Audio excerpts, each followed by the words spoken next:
Answer this question honestly. When's the last time you actually rotated the round sitting in your chamber right now? If you don't know, keep watching, because trick number one on this list has genuinely destroyed a pistol in a trained professional's hands, and almost nobody watching this video is doing anything to prevent the exact same thing from happening to them. These aren't internet myths. These are techniques pulled from competition shooters, old range officers, decades of gunsmith forums, and documented safety bulletins that most gun owners have simply never been shown. 9 tricks, counting down to the one that actually matters most. Let's get into it. Number 9. Blacken your iron sights. This one goes back generations, and almost nobody still does it. Bare metal sights shine. When sunlight hits the top edge of your front sight at the wrong angle, that glare shifts your entire sight picture without you ever noticing it happening. Your group drifts off in whatever direction the light came from, and you end up blaming the gun, the ammo, or your own eyes instead of the real culprit. The fix takes 15 seconds.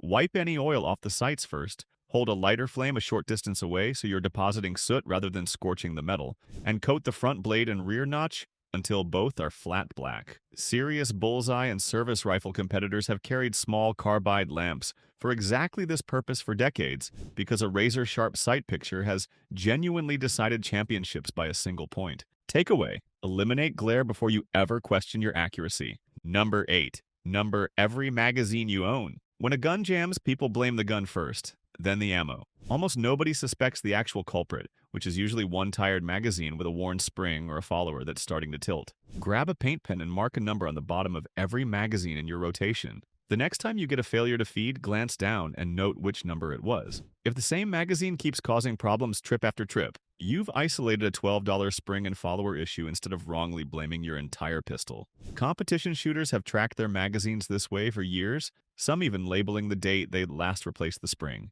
The real value isn't the paint pen itself. It's that you stop guessing entirely, and a gun you actually understand is a gun you can genuinely trust. Takeaway: isolate the problem instead of blaming the whole system. Number 7. Stop drowning your gun in oil. More oil feels like it should mean more protection. It doesn't work that way. A heavy coat of oil acts like flypaper, grabbing carbon, dust, pocket lint, and grit, then turning all of it into a grinding paste exactly where your gun needs to slide freely. Older military maintenance manuals state this outright. Heavy oil coats collect dirt. It gets worse in cold weather too, because oil that seeps into the firing pin channel can thicken and slow the striker down, giving you a soft hit on the primer instead of a solid one, which sometimes means a dead click instead of a bang, exactly when you need the opposite. Clean that specific channel with alcohol and a cotton swab until it's genuinely dry, keeping the breech face angled downward while you work so nothing runs back inside. For everything else, pull the slide and look for the shiny wear marks where metal has actually been rubbing metal.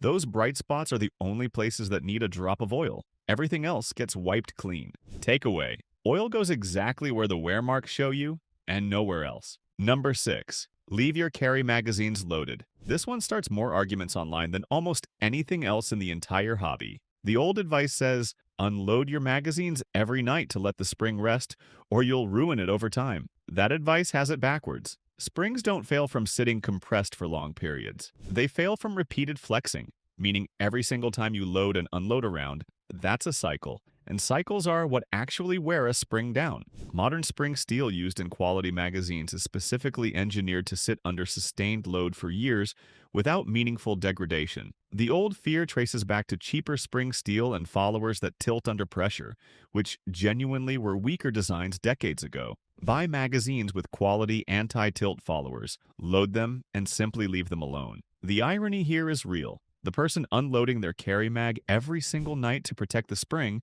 is often the one wearing it out fastest. Takeaway: cycling wears springs, not sitting loaded. Number 5. Find your natural point of aim. Watch any new shooter and you'll see the same thing. Arms fighting shoulders, shoulders fighting hips, muscling the gun onto target through pure tension. The sights land on the bullseye, so everything looks correct right up until the shot breaks and the group mysteriously drifts to one side. Here's the 10-second test snipers and high-power rifle shooters actually use. Settle into your normal stance, get your sights on target, then close your eyes completely. Take 2 slow breaths, relax your whole body, and open your eyes again. If the sights drifted away from the target, that's the direction your body genuinely wants to point on its own. Don't force the gun back with muscle. Muscle shakes and muscle tires over time. Instead, adjust your actual stance. Rifle shooters typically shift their rear foot, Pistol shooters pivot their whole stance a few degrees, then repeat the test. Once your skeleton is naturally aligned with the target instead of your muscles fighting to hold it there, the gun stops fighting you and returns to the same point of aim, shot after shot. Takeaway: align your bones with the target, not just your muscles. Number 4.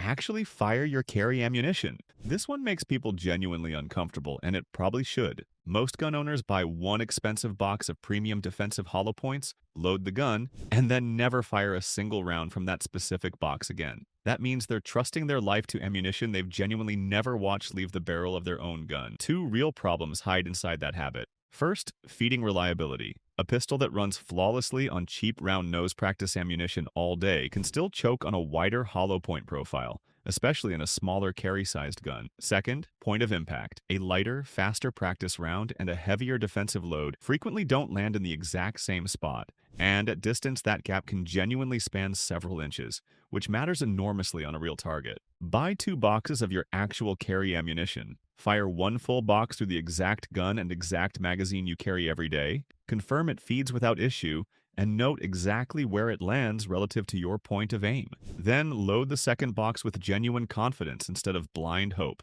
Takeaway: confirm your carry ammo works in your specific gun before your life depends on it. Number 3. The coin drill and the wall drill. Dry fire practice is free, and it's the actual reason serious competitors develop trigger control that looks almost impossible to everyone else. Most people just do it wrong.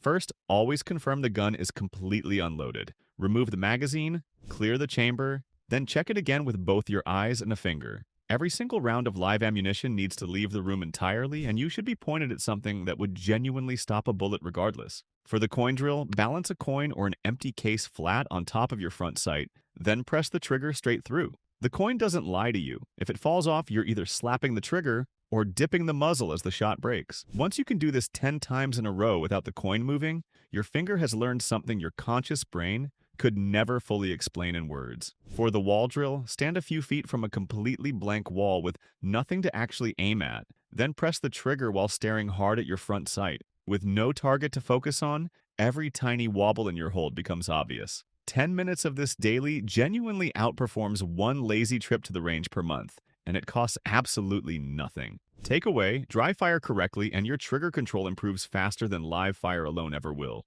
Number 2. The ball and dummy drill. Now we get to the thing that's actually ruining most people's groups. Not the gun, not your eyes. A flinch, and the cruel part is you genuinely cannot see your own flinch happening in real time. Your brain knows an explosion is coming a few inches from your face, so it braces defensively a fraction of a second before the shot breaks. Your grip tightens, the muzzle dips downward, and your shots consistently land low and to one side, depending on your dominant hand. The fix is simple. Hand your magazine to a friend and have them load it with an unknown mix of live rounds and dummy rounds or snap caps, so you genuinely don't know the order. Aim, press the trigger, and sometimes instead of a bang, you'll get a silent click. In that exact silence, the truth reveals itself. If the muzzle dipped on that click, you just watched your own flinch happen in slow motion for the first time. There's a more advanced version too.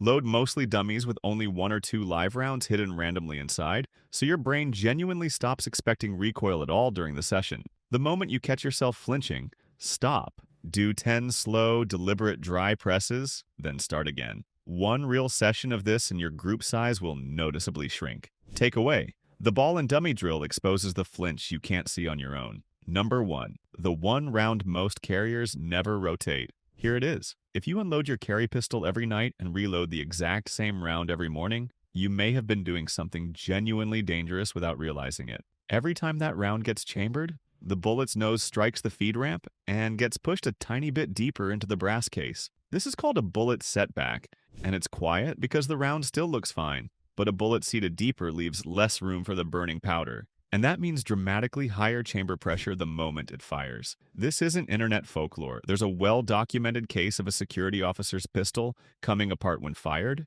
the frame failing, and the slide separating violently. Investigators traced it back to that same round being repeatedly chambered. Ammunition manufacturers have published warnings about this exact phenomenon, and training bulletins have specifically warned that any round chambered more than a couple of times should be retired. The fix takes 2 minutes. Don't ease the slide forward by hand. That just trades one problem for another. Mark every round you pull from the chamber and send it to the bottom of the magazine instead of the top.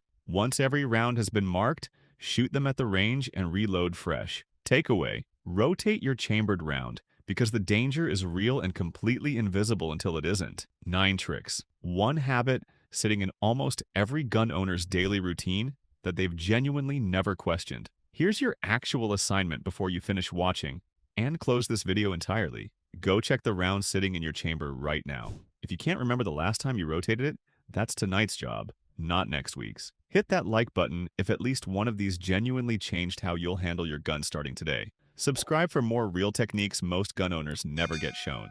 Drop a comment telling us which trick on this list you're trying first. Stay safe, stay sharp, and go rotate that round before you forget about it again.